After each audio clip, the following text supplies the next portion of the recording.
Well, it is that time of the year again. Yes, spring may go all the way through May into June, but for movie season, summer box office starts next week. And there's no better way of getting into the box office summer love than coming out with your own personal top 10 list of what you think the top 10 box office movies will be domestically each year. Now, normally for By the Numbers, we break numbers down, but this time we're predicting. And I'm excited to go into this box office season and see what's going to be number 1 through 10. Want to do some cocaine? Hey, cocaine is the one thing that Feige said is off limits. What about Bolivian marching powder? They know all the slang terms. They have a list. Even snowboarding? Even disco dust. White girl interrupted? Even Forrest Bump. Do you want to build a snowman? Yes! But I can't. Now, call me boring, call me predictable. I think Deadpool and Wolverine coming out July 26th is actually the perfect type of date to be the box office winner of the year. Marvel hasn't had a really good movie since Guardians of the Galaxy Volume 3, and just the movie in general since that movie came out. And bringing in both Hugh Jackman and Ryan Reynolds as Logan and Deadpool, we're going to get a very entertaining, fun movie that will get the audiences out there. It is R-rated, so this is a little bit of a risk, but I think we're going to have an R-rated billion-dollar movie, and with 2 or 3 weeks of it, to breathe at the end of July and the beginning of August, I think this movie is going to dominate the summer box office, and it's going to take home number 1. Second up, I'm going full family, and I might not be a fan of the Minions myself, but Despicable Me 4 coming out July 4th weekend on July 3rd, I think is going to be a killer. There really isn't any competition for it for family movies the rest of the summer, and all of the family movies are really coming out before it. Despicable Me is a franchise that has already proven to be a box office success, whether it be those treacherous Minions or the more respectable movies in the Despicable Me franchise. Either way, expect this to come near the top of the box office summer overall charts at the end of the summer season.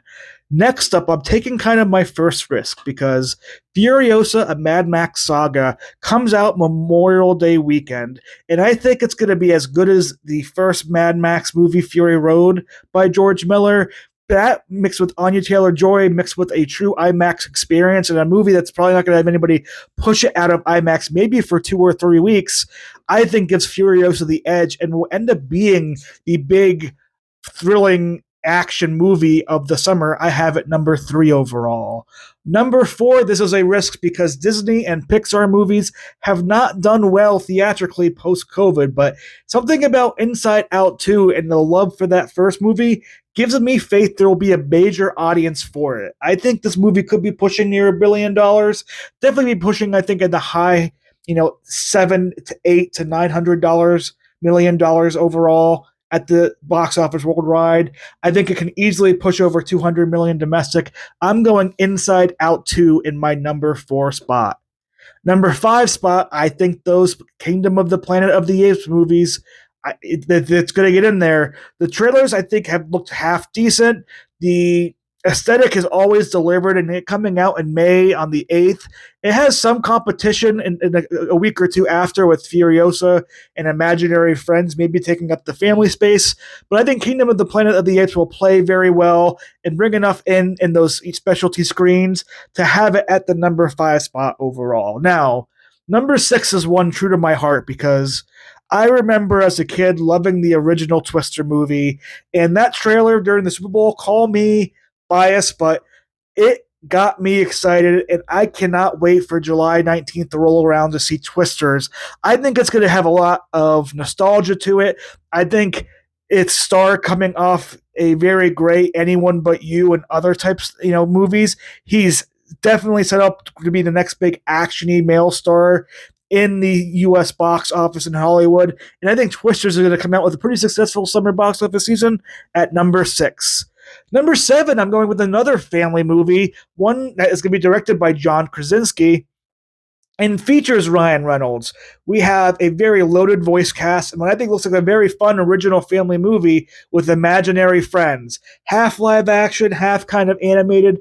I think this movie's going to play well all the way through May, up until the point that Inside Out 2 comes out. And having that full month space means I think it's going to rack up that family box office money, where Planet of the Apes and Furiosa will not have that through the Memorial Day season. Number 8 is the movie that kicks off the summer movie season, The Fall Guy. I love these trailers, and Ryan Gosling and Emily Blunt are coming off of the very popular, very amazing box office performance of Barbenheimer last year. And while word of mouth seems to be positive going into this movie next week, there isn't that many ticket sales, though. I think when it hits theaters and word of mouth gets good, I think it'll be able to bring enough box office and hold off enough holds with even with Planet of the Apes coming out that it's going to sneak out at number 8. Video game adaptations are supreme right now, and I don't think anything's going to change with Borderlands. I think having that Guardians of the Galaxy feel with a pretty nice star-studded cast in an August month that isn't really contended all that much for this type of a movie is going to lend it to be squeaking into that top 10. I have it at number 9 overall. And finally, this is my big wild card. There's other movies like The Quiet Place, the movie that's coming out in June that could do good. There's other movies as well, but I'm going with another classic but very high praise word of mouth that was supposed to be a streaming movie but is turning into a theatrical release, and that is Alien Romulus. I think Alien Romulus is going to squeak in at the very end of the summer season and get that number 10 spot. So when I'm looking overall now at my top 10, I have Deadpool and Wolverine at number 1, Despicable Me at number 2, Furiosa Mad Max Saga at number 3, Inside Out 2 at number 4, Kingdom of the Planet of the Apes at number 5, Twisters at number 6, Imaginary Friends at number 7, The Fall Guy at number 8, Borderlands at number 9, and Alien Romulus at number 10. My top 10 domestic summer box office predictions. Put yours down in the comments below, and we'll check back up in September to see how I fared and how anybody else fared. But until then, we'll look out for a Challengers review this weekend and more, and I can't wait to see you all in the summer movie box office season and see all those reviews for all these movies. Toodles!